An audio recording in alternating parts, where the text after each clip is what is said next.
So, welcome back to the International Railway Safety Council's conference hosted by the Railway Safety Regulator.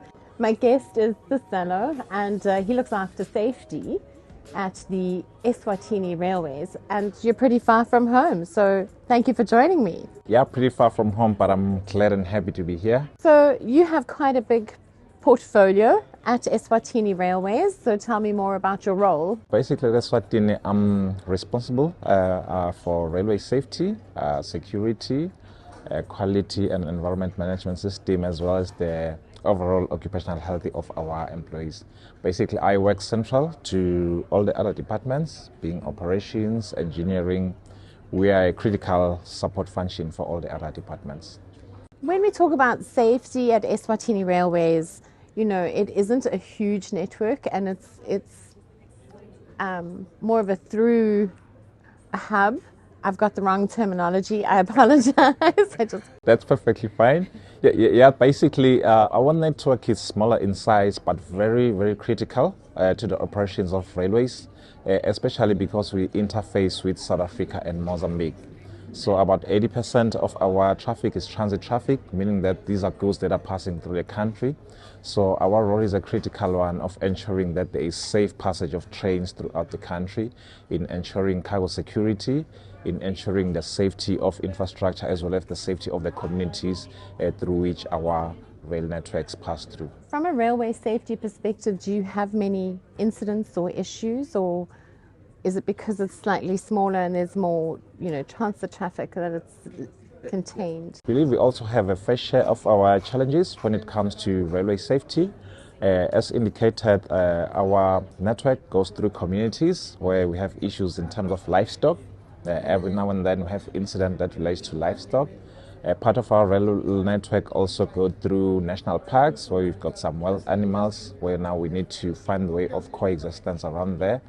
And every now and then also we have some level crossings where you find that there's some intersection between a rail network and a public road.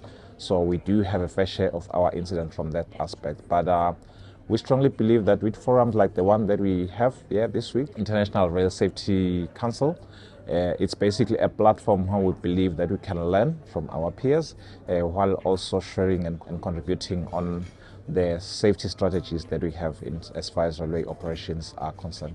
What so far in the 2 days that you've been in attendance has really stood out for you from an interest perspective? Yeah, it's been really quite interesting from both an operational engineering as well as a safety perspective. For instance, 2-3 key items were quite relevant to ongoing initiatives on our side.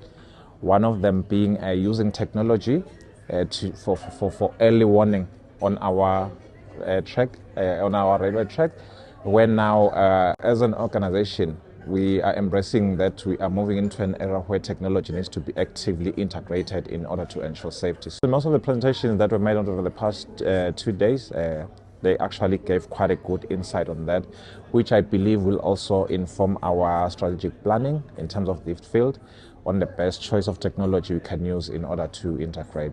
I think from today they've also covered some sections in terms of using technology for level crossing, avoiding level crossing incidents, which I believe is also quite a relevant field and interesting field for us as well. Moving you out of just the safety environment, there are a number of projects that are coming online for Eswatini Railways. They're quite exciting. So maybe you can just give me a little breakdown.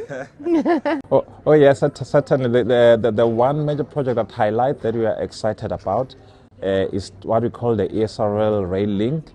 Basically, this is a rail that will link Eswatini with Ermelo, South Africa. Basically, this rail will cut off the distance and the time that is traveled by trains in between South Africa and Richards Bay or Mozambique. We are looking at this project as a game changer, quite a big game changer for South Africa, Eswatini, as well as Mozambique, because now it talks to efficiency, it talks to delivering and exceeding customer expectations within less time. And overall, in terms of sustainability of the rail operations, we believe it will open up a lot of opportunities. It's going to stimulate a lot of opportunities as far as economy is concerned. So it's a project that we are excited about. And we look forward to collaboration from both the funding perspective, from other operators who are part of this, as well as other stakeholders, of course, including the regulators who are also key to ensuring the success of this project.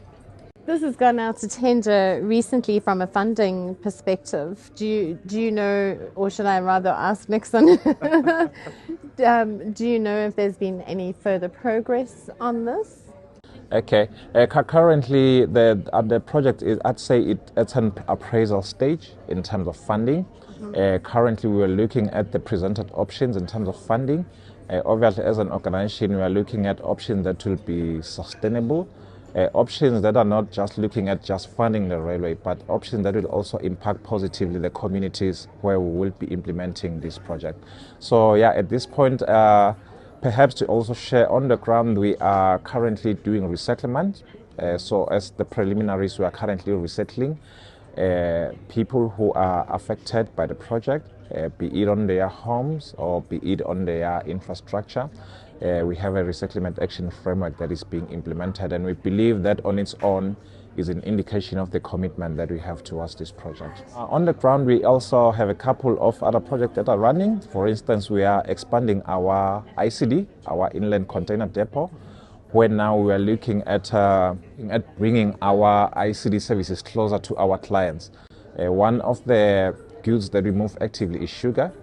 So currently we have a siding, an ICD that has just been put in place that will be specifically targeting sugar and other goods around that area. Apart from that, we are also looking at other business diversification projects. Obviously, we believe that rail is our core business, but if you want to grow and be sustainable as an organization, you look at other diversification. For instance, currently we've partnered with other stakeholders who are operating a number of our sidings.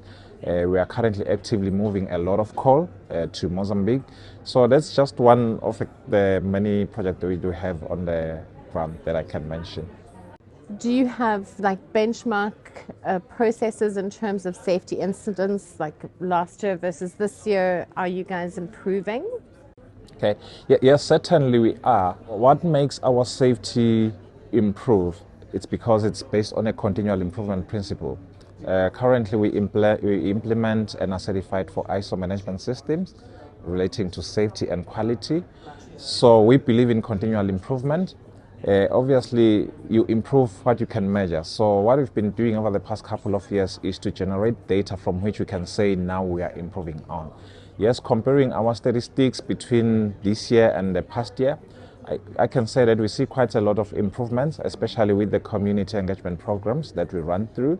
We rely mostly on communities and community members to assist in terms of minimizing incidents, in terms of giving us the right information that we incorporate in decision making to ensure that our operations are safe for all concerned stakeholders. So yeah, I can say we are making some good progress there. We are not there at 100%, but we are on the right direction and on the right track. Thank you very much. And on that note, thank you very much for joining me for this coffee with the editor.